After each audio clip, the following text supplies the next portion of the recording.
Hola, bienvenidos a este video en el que le mostraremos un poco que hemos trabajado en la modalidad de sistemas, en la cual nos hemos enfocado más que todo en programación. Veremos algunos temas básicos como qué es un algoritmo, qué tipos de algoritmos hay, cómo se representan y algunos ejercicios prácticos de estos algoritmos. Comencemos.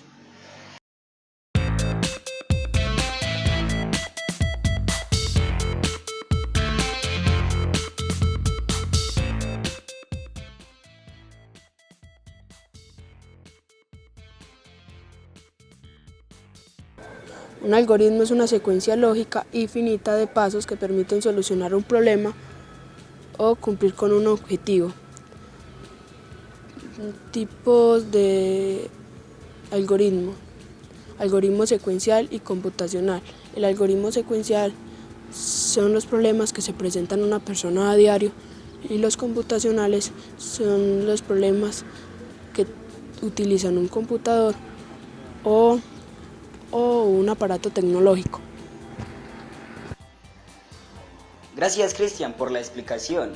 Obviamente, en la modalidad de sistemas nos hemos inclinado por los algoritmos computacionales. A continuación, Katherine y Camila nos explicarán cómo se representan este tipo de algoritmos.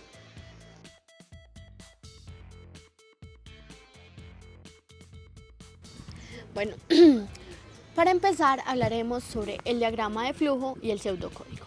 El pseudocódigo es un lenguaje de programación el cual consiste en un lenguaje intermedio entre la máquina y el ser humano. El diagrama de flujo es otro lenguaje de programación el cual consiste a través de gráficas o figuras geométricas, las cuales nos ayudan a entender más fácil a nosotros. Escogimos diagrama de flujo ya que nos ayuda más a entender a nosotros gráficamente, ya que por lo general nuestra generación es más gráfica, que entiende más gráficamente que al tener mucho escrito.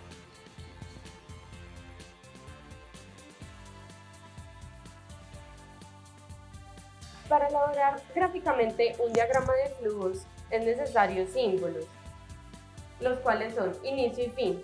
Se usan para indicar el inicio y el fin de un algoritmo. La entrada de datos que es necesaria para la elaboración de un algoritmo. Los procesos son necesarios ya que transforman las entradas en datos para la solución del problema. Las salidas hacen referencia a los resultados que debe dar el final del algoritmo. Las decisiones se usan para tomar decisiones lógicas y hacer que éste se ejecute o no según unas instrucciones. Las iteraciones permiten repetir un conjunto de instrucciones dentro de un algoritmo.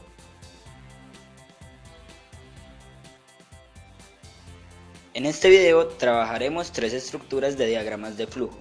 Primero comenzaremos con la estructura sencilla. Pasaremos a la estructura condicional, en la cual nosotros imponemos una condición y de acuerdo a si ésta se cumple o no, el programa tomará una u otra ruta. Después continuaremos con la estructura cíclica, en la cual se repite una acción determinadas veces dependiendo de una condición que nosotros también imponemos. Hay muchas más formas y estructuras de diagramas de flujo, pero estas tres son las que vamos a ver hoy.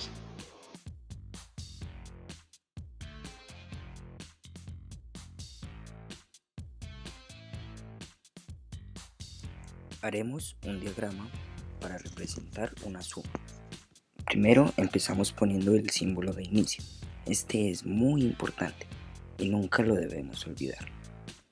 Continuamos poniendo una salida de datos.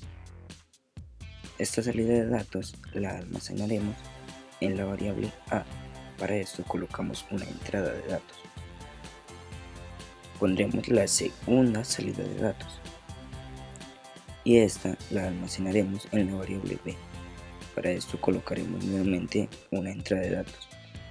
Ahora indicamos que queremos poner en cada salida de datos. Entre comillas pondremos lo que queremos que aparezca en pantalla.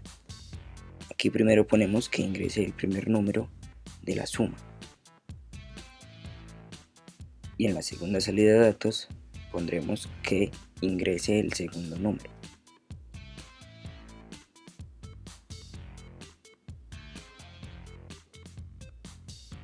Todo debe ir entre comillas para que aparezca en la pantalla. Ahora continuaremos con el proceso, que es lo que se debe realizar con los datos que hemos capturado. Al proceso le asignaremos la variable c.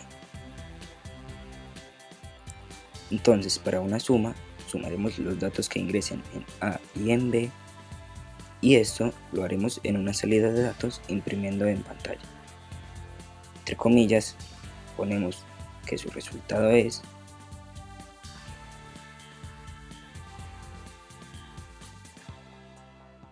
lo continuamos con una coma y ponemos c, que es la variable en la que está el proceso. Y no podemos olvidarnos tampoco del fin, es muy importante.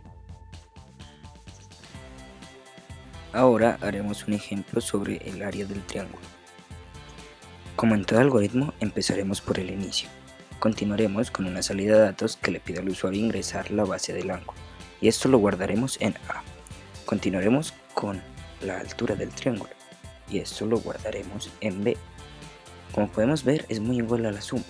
Lo que cambia aquí es el proceso, en el cual multiplicamos A por B y dividimos por 2. Esa es el área del triángulo. Imprimimos AC en una salida de datos, y este es el fin del algoritmo. El siguiente diagrama de flujo es cómo hacer un promedio. Como en todas las estructuras, empezaremos poniendo el inicio. Nunca podemos olvidar ni el inicio ni el fin. Ahora continuaremos con una salida de datos en la que pediremos que se ingrese el primer número. Esto siempre debe ir entre comillas y se guardará en A. Lo siguiente es otra salida de datos en la que se ingresa el segundo número, y esto lo guardaremos en B. Haremos lo mismo con el siguiente dato, que es el tercer número, y lo guardaremos en C. En el proceso pondremos la letra P como variable del promedio. Sumaremos los 3 datos ingresados por el usuario y lo dividiremos entre 3. Esto lo imprimiremos. Su promedio es P, separado por una coma. Este es el fin del algoritmo.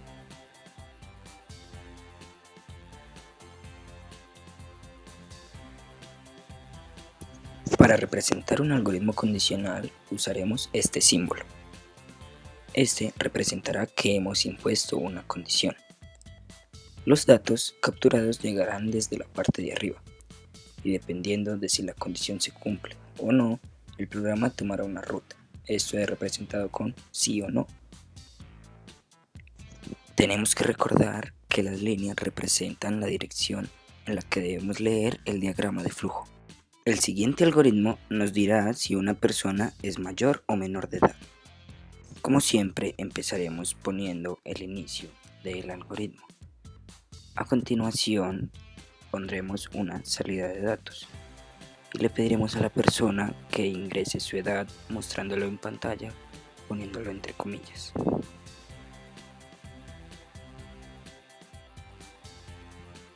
Almacenaremos el número que la persona ingrese en la variable A. Para esto usamos una entrada de datos. Ahora viene el condicional.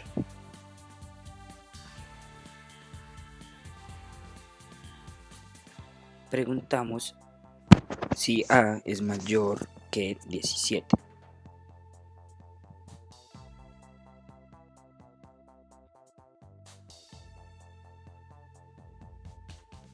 Ponemos las 2 rutas por las que puede salir, si es verdadero o no. Si no es verdadero, imprimiremos en una salida de datos que la persona es menor de edad.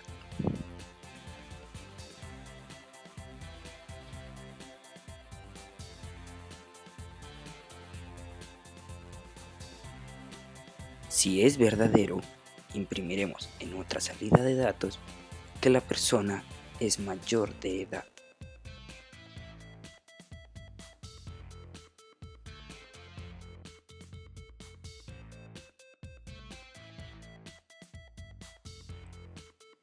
Como siempre, estos deben ir al final. En el siguiente ejemplo mostraremos el desempeño de un estudiante. La estructura de este diagrama de flujo es un condicional anidado, es decir, está compuesto por varias condicionales. Como siempre, ponemos el inicio. Le preguntaremos al usuario que ingrese su promedio y este lo almacenaremos en P. Después pondremos la primera condición. Si P es superior a 3,5, volveremos a preguntar si P es superior a 4,4. Si no lo es, el desempeño será alto y lo imprimimos en una salida de datos. Si lo es, el desempeño será superior. Volvemos a P. Si P es menor a 3,5, se va por el lado de falso. Ahí volveremos a preguntar si P es superior a 3. Si no lo es un desempeño bajo. Si lo es un desempeño básico. Obviamente estas tienen que llegar al final. En los ciclos usaremos dos estructuras. El bucle while, que es para cuando no están determinadas las repeticiones de un algoritmo, y el bucle for, que es para cuando sí están determinadas las repeticiones de un algoritmo. Empezaremos por el ciclo while, con un ejemplo de un límite de artículos. Como en todos los algoritmos anteriores, siempre debe estar el inicio. En una salida de datos mostraremos en pantalla al usuario una pregunta. ¿Cuántas camisetas va a comprar?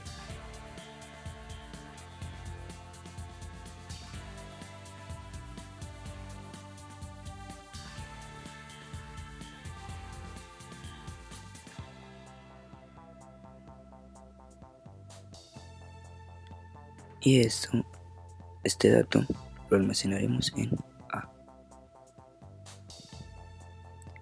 Ahora pondremos una condición.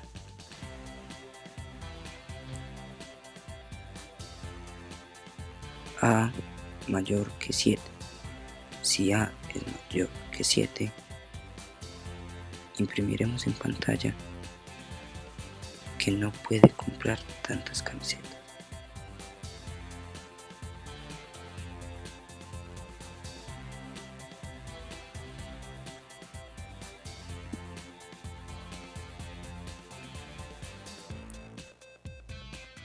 Y seguiremos el bucle de nuevo.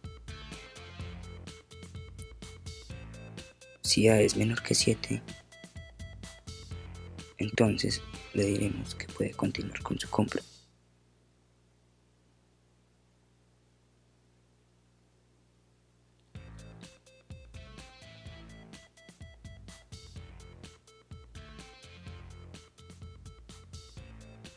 Y finalizaremos el algoritmo.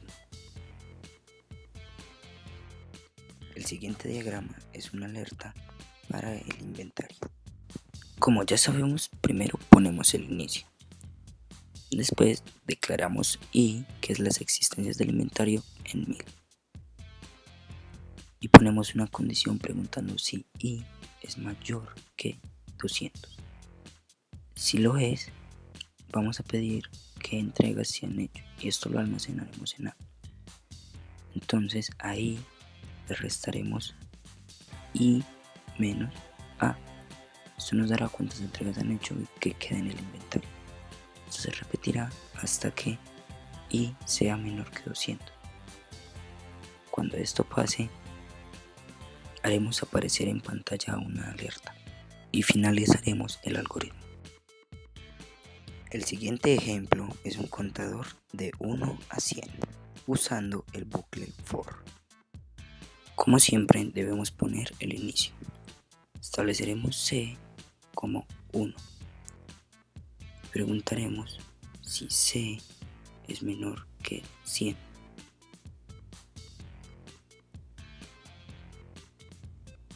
Si lo es, imprimiremos C. Y a C le sumaremos 1. Esto se repetirá 100 veces exactas, hasta que C no sea más pequeño que 100, es decir, pase 100, y finalizaremos el algoritmo. Como último ejemplo, hicimos un diagrama de flujo que que nos enseñe las tablas de multiplicar. Como ya sabemos, tenemos que poner el inicio y estableceremos A como 1.